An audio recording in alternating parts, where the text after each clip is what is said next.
Imagine waking up one day and realizing that the world you see is not the world as it truly is, but a projection, an echo, a carefully crafted hallucination generated entirely inside your head.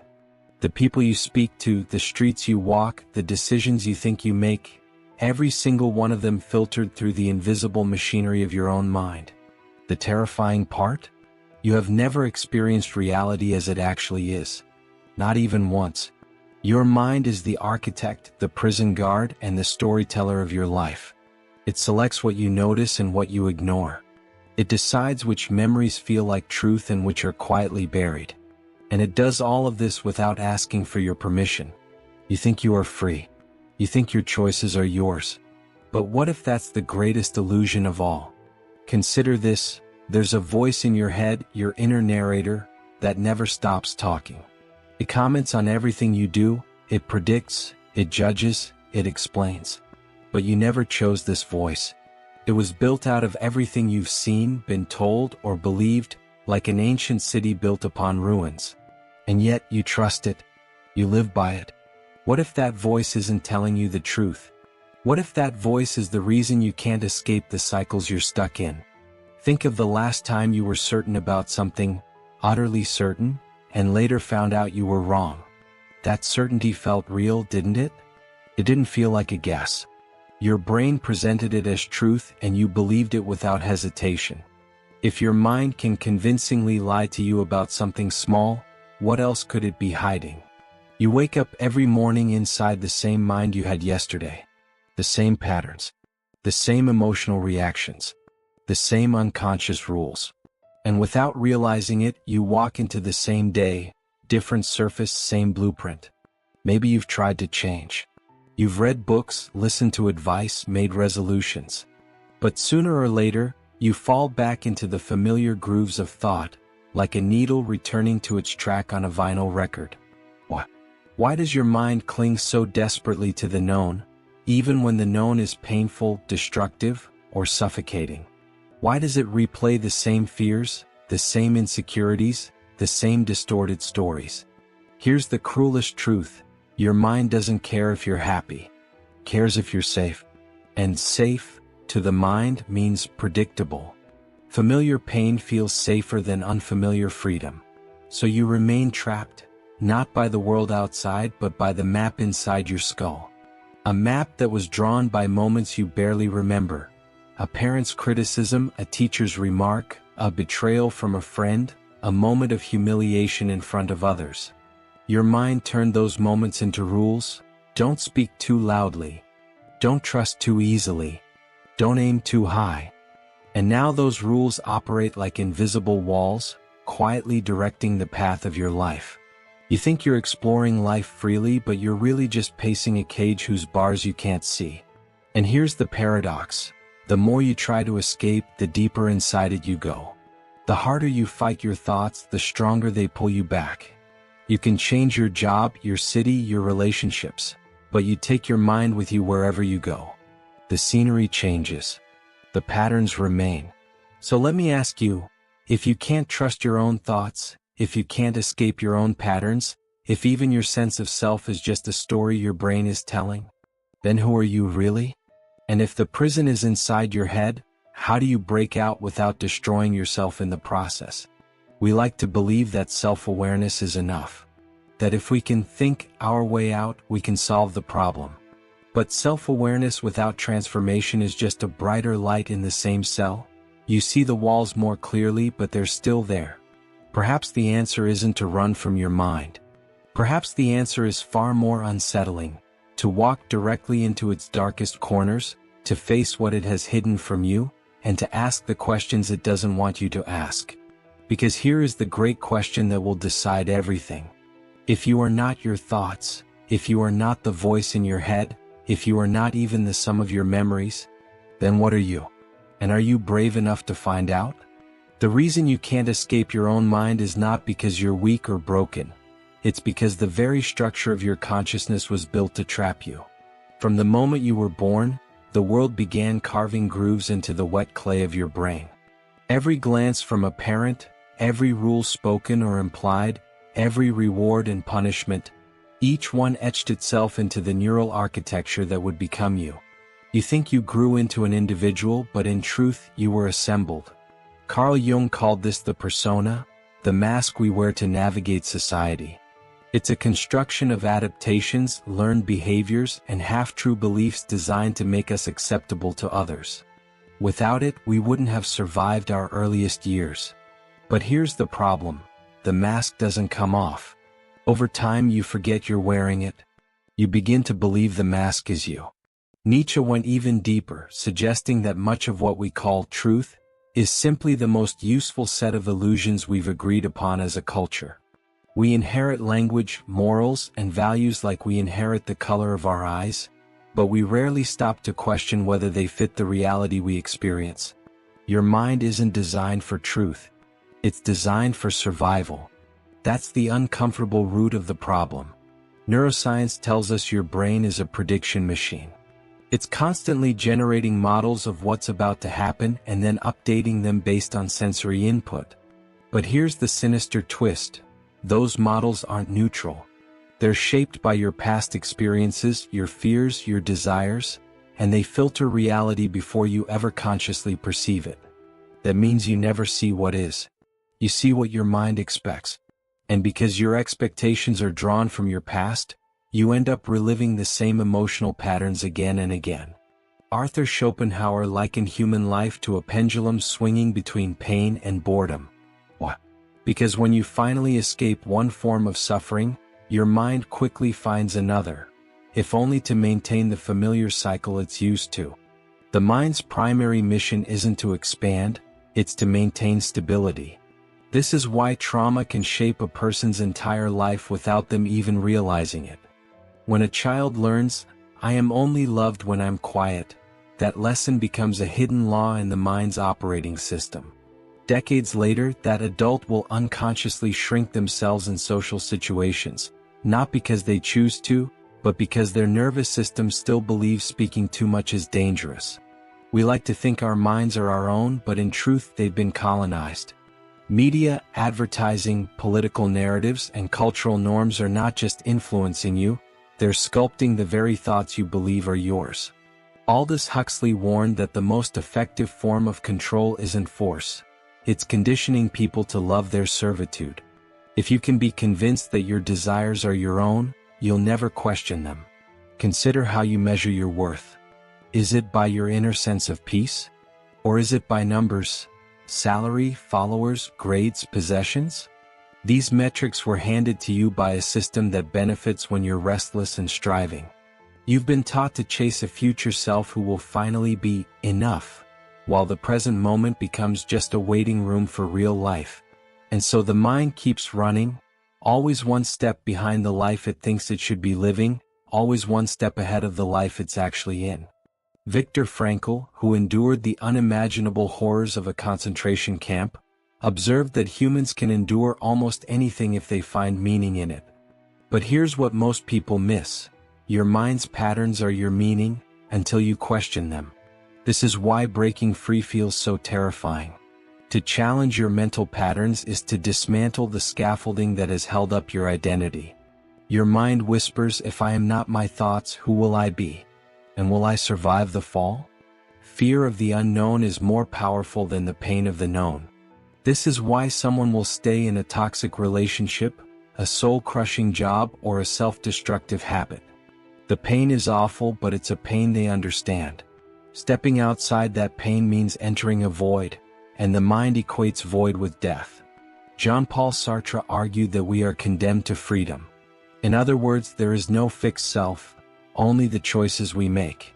Yet our minds crave solidity. They want a clean narrative. This is who I am. This is what I believe. This is what I do. Once the story is set, the mind edits reality to protect it. You notice evidence that confirms your identity, and you filter out what doesn't fit. This is why change feels impossible. The mind is actively working to maintain the you it has built. Even when you consciously decide to think differently, the old identity pulls you back. Like gravity, it resists. And unless you confront the fact that the you you've been protecting is only a mental construct, You'll keep circling the same problems in slightly different disguises. The trap isn't just mental, it's existential. Your mind is both your survival tool and your jailer. It's not trying to hurt you. It's trying to keep you alive in the only way it knows how, by repeating what has already worked even if what worked was painful. And this leads to a haunting realization. You are not fighting against life.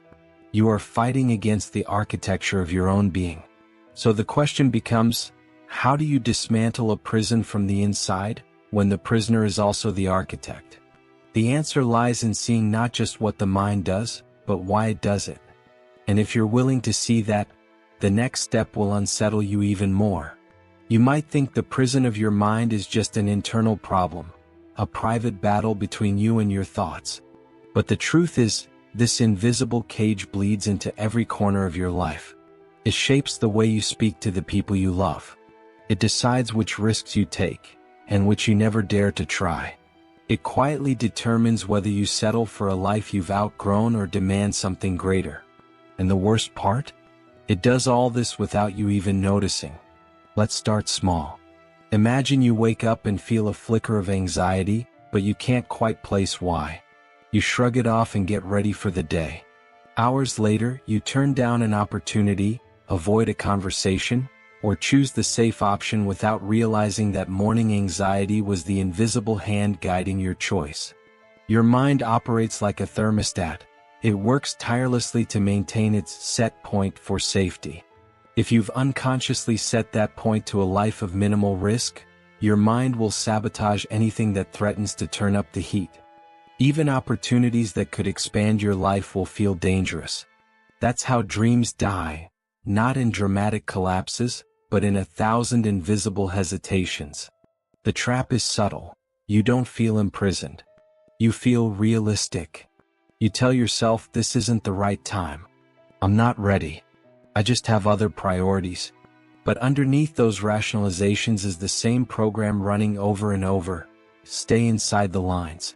Your mental cage doesn't just limit you, it limits how you love.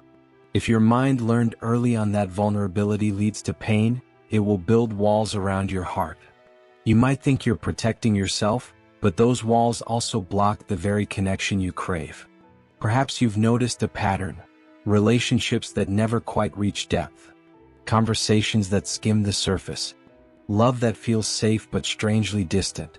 This isn't because you don't care, it's because your mind is editing your behavior to fit the safety model it built decades ago. Even worse, your mind will unconsciously seek partners who fit your cage. If your self-story says, "I am not worthy of being truly seen," you'll gravitate toward people who confirm that story. Not because you want to suffer, but because the familiar feels safer than the unknown. Your personal mind trap isn't isolated, it's part of a much larger architecture. Society thrives on predictable patterns. People who question too much are dangerous.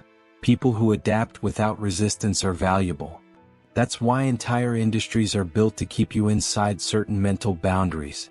Advertising tells you what's beautiful, what's desirable, and what's worth chasing. Social media amplifies your fear of missing out and your craving for approval. News cycles keep you in a constant state of low-level anxiety, because an anxious mind is more compliant. And here's the masterstroke. The system convinces you that your desires are entirely your own. You chase a career, a house, a status symbol, believing you've freely chosen them, when in reality, they were whispered into your mind through repetition and cultural conditioning. The result? You live a life that looks successful on the outside while quietly starving on the inside. Once the mind's filters are set, they create a dangerous loop: confirmation bias. This bias ensures you notice only the information that confirms your existing beliefs, while dismissing or avoiding anything that threatens them. This isn't just about politics or opinions, it shapes your entire perception of reality. If you believe you're unlucky, you'll notice every unlucky break while ignoring the blessings. If you believe people can't be trusted, you'll notice every betrayal and overlook every act of kindness. Your mind becomes an echo chamber where only your old beliefs get amplified. You think you're observing reality, but you're really just observing your own mental script, played back in different disguises. Over time, this mental imprisonment corrodes your emotional landscape. Your tolerance for uncertainty shrinks. Your resilience weakens. Your joy becomes conditional, something that happens only when circumstances align perfectly with your mental map. And because life never perfectly aligns, joy becomes rare. Worse still, your baseline emotional state adapts to the cage. If you've lived with low-level anxiety for years, that becomes normal. You stop noticing it. You just feel like yourself. But in reality, you've forgotten what freedom feels like. The deepest cost of this mental trap is not lost opportunities or strained relationships. It's the slow erosion of your sense of self. Every time you act out of fear instead of truth, you abandon a piece of your authentic being. Every time you conform to the story your mind has written, you reinforce the idea that the real you must be hidden to survive. One day you might wake up and realize you don't actually know who you are without your fears, your routines, and your self-protective strategies. And here lies the haunting paradox. You've spent your life trying to build a secure identity, only to end up with one that feels hollow and fragile. This is the cost of not seeing the prison. It's not that you live in constant suffering, it's that you live in constant narrowness. Life becomes a hallway with walls closing in slowly, quietly, year by year, until one day you realize there's no room left to turn around. You thought you were free because you could move forward. But forward was the only direction the cage allowed. And once you see that, you can't unsee it. The question now is, what do you do with this awareness? Do you accept the cage because it's familiar? Or do you risk shattering it, knowing that breaking free might destroy the you've been protecting all along? The answer requires more than courage. It requires a complete rewiring of how you see reality itself. And that's where the rebellion begins. Breaking free from your own mind is not a gentle process.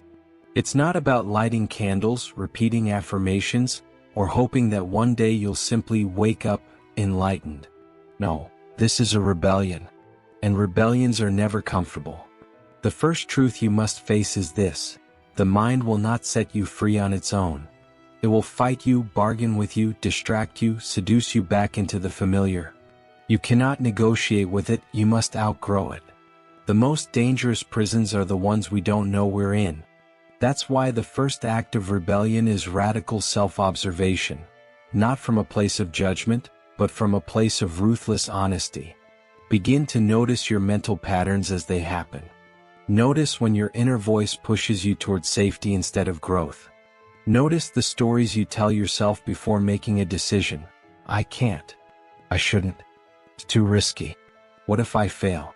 Carl Jung warned that, until you make the unconscious conscious, it will direct your life and you will call it fate.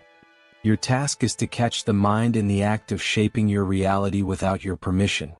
The key is to observe without automatically obeying. Awareness breaks the automatic loop. Your mind fears the unknown because it can't predict it, and prediction is its survival strategy. To break free, you must deliberately walk into spaces where you cannot predict the outcome. This can be as small as having an uncomfortable conversation you've avoided, or as large as pursuing a dream you've been too afraid to name. The point isn't recklessness, it's to teach your nervous system that uncertainty is not death, that you can survive not knowing. Nietzsche wrote, "One must still have chaos in oneself to be able to give birth to a dancing star." The unknown is your chaos, and within it lies every possibility your mind has been too afraid to imagine.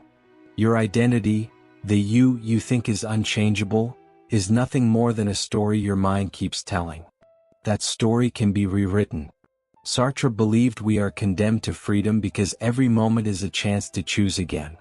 This is both liberating and terrifying because it means you are never fixed. So ask, what is the story I've been living? Who taught me this story? Does it still serve me? Then begin writing a new one, not in your head but in action. Every choice you make either reinforces the old identity or builds the new one. Want to see yourself as bold? Take one bold action. Want to see yourself as free? Do one thing today your old self would never dare. Your actions teach your mind who you are, not the other way around. The mind thrives on repetition. It loves habits because they make the world predictable. To truly rebel, you must disrupt these loops, not just with grand gestures but in daily micro-moments. Change your routines. Speak differently. Challenge one long-held belief a week. Expose yourself to perspectives that make you uncomfortable. Think of it like loosening the hinges of a door that's been rusted shut. At first it resists, but with enough small, consistent shifts, it starts to swing open. Here's the paradox. The mind loses its grip when you stop wrestling with it. Most of your suffering isn't caused by the present moment. It's caused by your mind dragging the past into the present or pulling the future in to haunt you early. Presence is rebellion because it robs the mind of its favorite weapons: regret and fear. This doesn't mean emptying your mind of thought. It means seeing thoughts for what they are, passing weather, not the climate of your being. Meditation is one path here, but so is art, music, movement. Anything that pulls you so deeply into the now that the mind's chatter fades into the background. There is a point you will reach in this rebellion where the cage starts to rattle. The old beliefs lose their authority.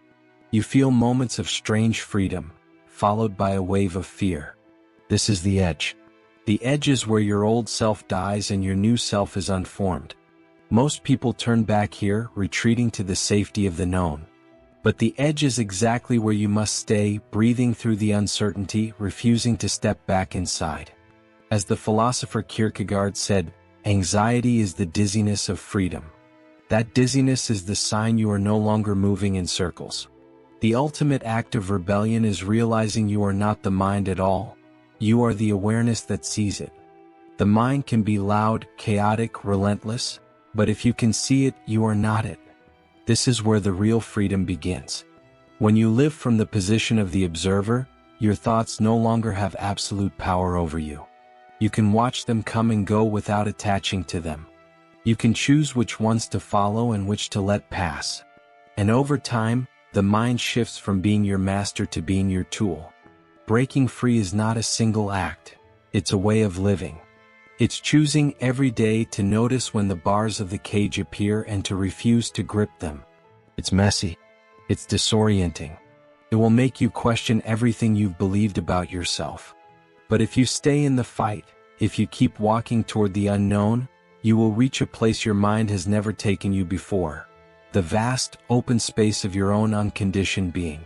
And from there the rules change forever. Imagine standing at the edge of everything you've ever known. Behind you is the life you've lived so far. Its routines, its certainties, its safety. Ahead of you is an expanse so vast your mind can't comprehend it. It's here in this place that the deepest realization arrives. You were never the prisoner. You were never even the cage. You were the space in which both existed. Your entire life you've believed you were your thoughts, your beliefs, your personality. But these were never you.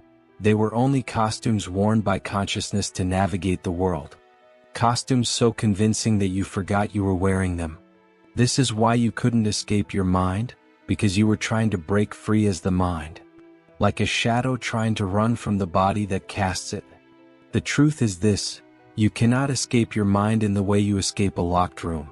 You don't walk out. You see through the walls until they dissolve. Every thought you've ever had has come and gone. Every emotion you've ever felt has risen and faded. Every belief you've ever held has shifted with time. And yet, something has remained. Call it awareness, call it consciousness, call it the witness. It is the part of you that notices without judgment. The part that was here when you were 5, when you were 15, when you were 30. It hasn't aged. It hasn't changed. It simply watches. When you identify with this awareness, the mind loses its ability to trap you. Thoughts become clouds drifting across a vast sky. You don't need to control them because they never were the sky itself. Here's the twist: the mind was never malicious. It wasn't plotting against you, it was protecting you. It built the cage because, at some point, the cage was necessary. As a child, you needed boundaries to survive. You needed stories to make sense of a chaotic world. You needed rules to avoid danger. But survival and freedom are not the same thing. What kept you alive back then is keeping you small now. Recognizing this is not about destroying the mind, it's about thanking it for its service, and then stepping into a larger space where you no longer confuse survival with living. One of the mind's greatest tricks is convincing you that life exists in the past and future. It drags you backward into memory, forward into anticipation, but never lets you rest in the present, because in the present, its stories lose power. The ultimate realization is that the present moment is all that has ever existed. The past is a reconstruction, the future a projection. The only place reality ever happens is now. When you live from this space, the mind still speaks, but its voice no longer dominates the room. You hear it, but you don't mistake it for truth. There is a version of you that nothing can touch. Not failure. Not rejection. Not loss. It is not your personality. It is not your career, your relationships, or your history. Those things can shatter, and often they will. But the deeper self remains untouched, like the depth of the ocean beneath the surface storms. This is the self you return to when the mind grows loud. It doesn't need validation. It doesn't need control. It simply exists, whole and complete in every moment. Once you know this part of yourself, you can move through the world with a strange kind of fearlessness. Not because nothing bad will happen, but because nothing can truly destroy what you are. The irony is that once you stop trying to escape your mind, you become free from it. You realize that freedom was never about running away from thoughts. It was about seeing them clearly and choosing whether to engage. This is why the greatest teachers, from ancient mystics to modern philosophers, have pointed not toward the destruction of the mind, but toward a different relationship with it. You stop being the captive. You stop being the guard. You become the space in which the whole drama plays out, and that space is limitless. When you live from this place, you don't need the mind to disappear. You don't need all your problems solved before you can be at peace. You can have doubt and peace at the same time. You can have fear and still move forward. Decisions stop feeling like life or death battles, because you're no longer making them from a place of self-preservation. You're making them from a place of exploration. Life becomes less about winning and more about experiencing. And strangely enough, the mind starts to work with you instead of against you. It becomes what it was always meant to be, a tool, not a tyrant. The truth that changes everything is not that you need to escape your mind, but that you never were your mind to begin with. You were the awareness watching thoughts rise and fall. You were the silence between each word of your inner voice. You were the space in which every version of you has come and gone. The mind's bars were real, but only because you believed they were made of steel. Once you see they're made of smoke, you can walk through without resistance. Picture yourself years from now, older, wiser, and somehow lighter. You've lived not by clinging to the familiar, but by dancing with the unknown. You've made mistakes, faced fears, loved deeply, lost profoundly, and through it all, you've never again mistaken the voice in your head for the truth of who you are. You no longer live in the hallway of your mind, you walk the whole landscape of life. The doors are open. The air is different. And every moment, no matter how small, feels infinite. You look back at the cage and realize, it was never locked. It was never even solid. It was only ever made of thought.